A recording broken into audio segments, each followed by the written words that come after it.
I didn't get addicted to opioids and none of the other shit that y'all was trying to give me. Talk that shit. So now I'm able to conduct a regular life and raise kids and still have babies after I get out the league because I didn't fuck my shit up and throw my shit off, and I'm able to still be a productive citizen without my sport that made me so much money and not being addicted to nothing that's connected to the sport. Who's your favorite player to watch outside of Lakers? Like, we know, you're a big Laker fan. Who's someone you watch outside of the Lakers? Damn. I like that new nigga from Memphis. Morant. He cold. He Got a lot of little, game. but he cold. Got a lot of game. I like his heart. Like, you can't buy heart. Like, you know what I'm saying? Like, you can't buy that. You gotta be born with it. Like, and when you got that in you, that go a long way. Like, when they put some goons around him or ship him out of there and get him somewhere else, It's gonna be a problem.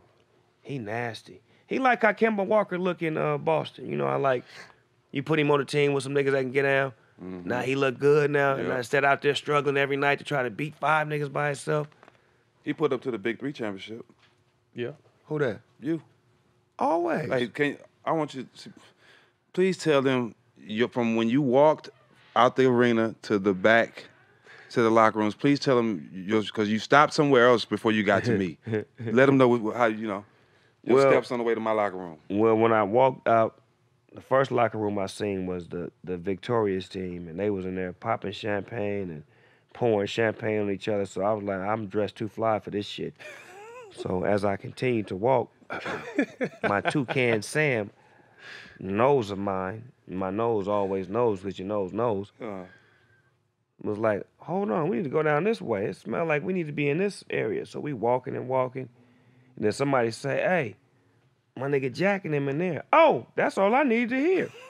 I go in there with them, a couple little bitties in there. We get the little bitties out there, take a picture with them, smile, bitch, get gone now. It's time to be grown. Get your ass out of here.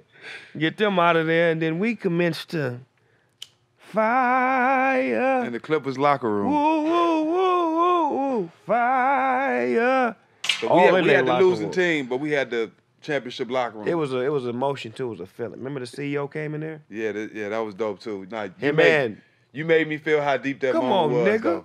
Though. And a lot. We was on a losing team, and we all there talking, but CEO Cube come in there with his wife, right, and just tell me how much they appreciate everything I've done for the league and what I give to the league, and that meant a lot because we had just lost. Right. You know what I'm saying? But for Cube to bring his wife in the shot, you know what I'm saying? That meant a lot, and he was there to see that moment. You helped the league win. Oh, there's no question. That was the key. That the overall picture was you brought a league up because of the way you play, the way you handle your business, the way you committed to it. You make it easy for the next retired athlete to say, let me go try that shit. Because I was in Arizona, thanks to Matt, with my nigga Easy Rider. And I was like, JR, cuz, you need to get in the Big 3. He like, you think Cube would have me? Hell yeah. I said, nigga, Cube, this nigga JR Rider, and Cube said, tell him to come to the combine. Yeah, that's it. Nigga, you gonna get picked, nigga. Come on, man. You JR, nigga. Nigga, show up and show out. Nigga, I miss you, nigga. And the league is you. It's in him. The league is us. It's like, it's the rebirth of you niggas, man. His game.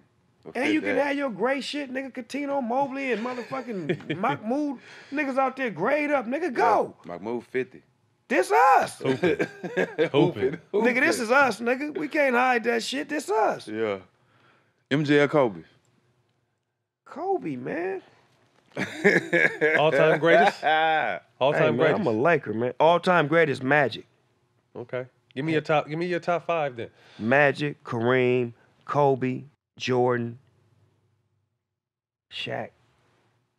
That's your all-time top 5. So LeBron's on number 6? Maybe further back? Wilt. Oh, okay. So Wilt got to come on. Wilt, nigga. The 6th man got to have these on, so he coming in here like just dogging niggas out. Yeah. Who can deal with that off the bench? Yeah. And then LeBron. You go Wilt, LeBron, that's nice backup right there, 6th, 7th man. In case Magic need a breather. He gonna do it all. That's what I'm saying. Yeah, imagine With that. that run, man, please. On NBA 2K, you can have it like that. With your longevity in being an entertainer, what's been the secret of maintaining a relationship with for your family dynamic? What's been the secret? Not this perfect, everything is up and down, but tell me what would have been your tricks to maintain. Just trying to keep them involved. With my family, I try to like, this shit is like a juggling act. And if you got a family, you understand what I mean. From the mother to the kids to the grandparents to the siblings and all of the shit that come along with it. I just try to keep them all attached, like in some form or fashion. That's why I built the compound, because that was my way of saying, how can I have something that's all of ours? Everybody. That's an epicenter that we can always come to. If we need to get away, if we need to talk, we need to cry, laugh, make music, videos, party, whatever, this is it. And I had to build that because for a moment, I only had that. You know what I'm saying? And they had to get in where they fit in based off of, my plays. But to be a better family man, a better businessman, you build shit for the family and for the business. So that's why I built the compound, and that's why the family has been executing on the level that we have for so many years, considering that I have an epicenter where we can do that, where we can chop it up and get it right when it's wrong. Me and you personally spoke because I was a football player first and just loved your son's athletic ability. Excuse me. You said you what? You question my football Oh, ability? no, I didn't hear you. I had to cough. I had to cough. Check all the records. I had to cough. Anyway. Fuck out of here. Check them. Replacements. Hell duh. I was unstoppable on the football field. We got Wildcats. plenty of people that can speak to that. But anyway, as I was saying, we was talking about your son going to UCLA, playing football, and then him stepping away from it because it wasn't really what he wanted. Talk to me a little bit about that. Ooh, that was a heavy one in the beginning because, as a father, you live through your kids. Ain't no other way around it. Especially if you didn't make it in sports and your kids making it in sports. You basically, you are them. You living for them, with them, and you are them. So when he makes it, we make it. And for him to get to that level of going to a Division I program where Jim Moore and, Coach Yarbs all came and recruited him and, got him there.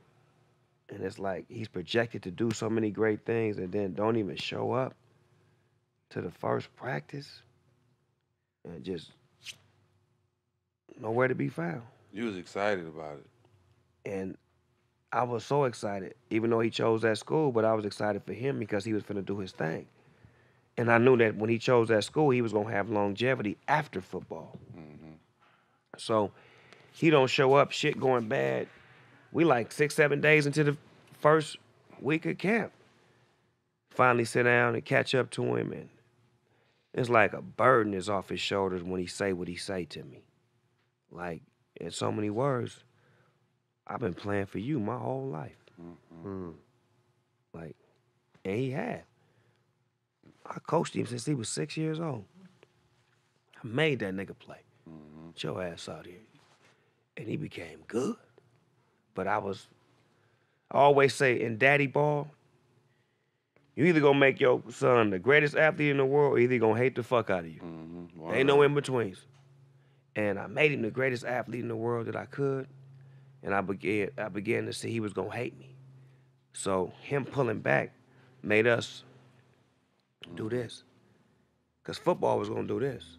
Separate y'all. This brought us here to where now I gotta support you. Not what you doing, but support you. No matter what you doing. And then I got to a point to where I seen that he needed me. He was a kid. So what, he's 6'2", 180 pounds, look like a grown-ass nigga on Sunday. He a kid. Them your babies, Matt, when they grow up, like they getting taller, they still them little bitty babies that cry and do all that soft shit, they babies. Mm-hmm. And it's like no matter how big they get, you got to always remember that. So I had to keep that in mind and not Be mean, but be understanding. And say, I got you. Now live your life. What you want to do. I got you. Now I got to pay for your ass to go to UCLA when you had a full scholarship. But I got you. How much is this shit? God damn. You sure you don't want to go to a community college? Right? Nigga, something. That's interesting hearing though, because I coach my boys. But one thing I learned early it was to never pressure them to do. You know, I made it. I played I spent my 15 years. You enjoyed the ride. You saw what it was about, but it's always on your time. So if you want to work out, we can work out. If you don't want to work out, if you want to be good, you want to be better, you want to continue to improve, it's on you.